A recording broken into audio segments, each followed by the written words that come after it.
Now, the central bank bond scam was a major topic of discussion throughout the year in 2015. Tonight, we take a look back at what transpired in this controversial bond issue. Have we forgotten? In February 2015, the Central Bank of Sri Lanka, or CBSL, announced the issue of 30-year sovereign bonds with the aim of raising 1 billion rupees. Despite the initial indication of 1 billion rupees, the CBSL's public debt department went on to accept bids up to 10 billion rupees for the 30-year bond issue. Primary dealers were not informed of the central bank's decision to raise more funds. However, allegations were raised that Perpetual Treasuries Limited, a company said to be owned by Arjun Aloysius, the son-in-law of the governor of the central bank, was privy to this information.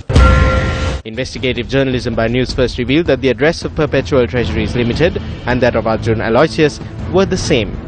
Arjuna Mahendran, the governor of the central bank, in an over-the-phone interview with Newsfirst, admitted that there had been a miscommunication in failing to inform the primary dealers of the increased requirement for funds. What the government should do is to demand that the investigation is expedited and enforce the law, but we cannot see such a thing happening. 4 weeks have elapsed from the 27th February to the 31st of March. In those 4 weeks, the government has placed an additional expenditure burden of 41 billion rupees on the public.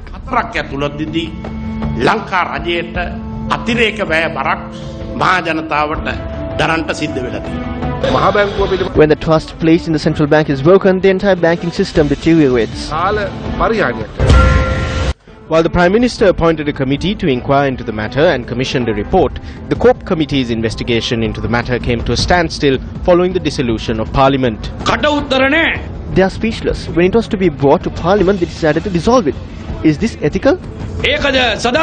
And on the other hand, the court has dismissed a case which was against the governor. So can I ask a man to go on that basis?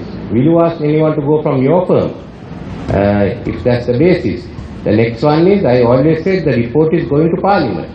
So we are going to Parliament. I prefer the select committee, but the Speaker appointed a subcommittee of COPE, and the chairman refused to call the members of the committee which gave the report. All those who served in this select committee and were re-elected will serve in that committee together with others decided by party leaders.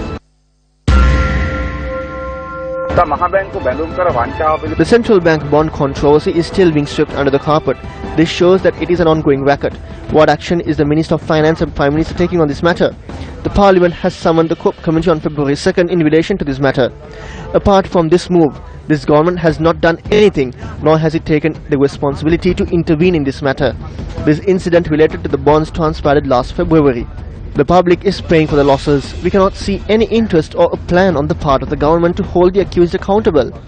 As the Voice Against Corruption movement, we urge the government to immediately take steps to fulfill the promises given to the people and to restore their faith in the new government.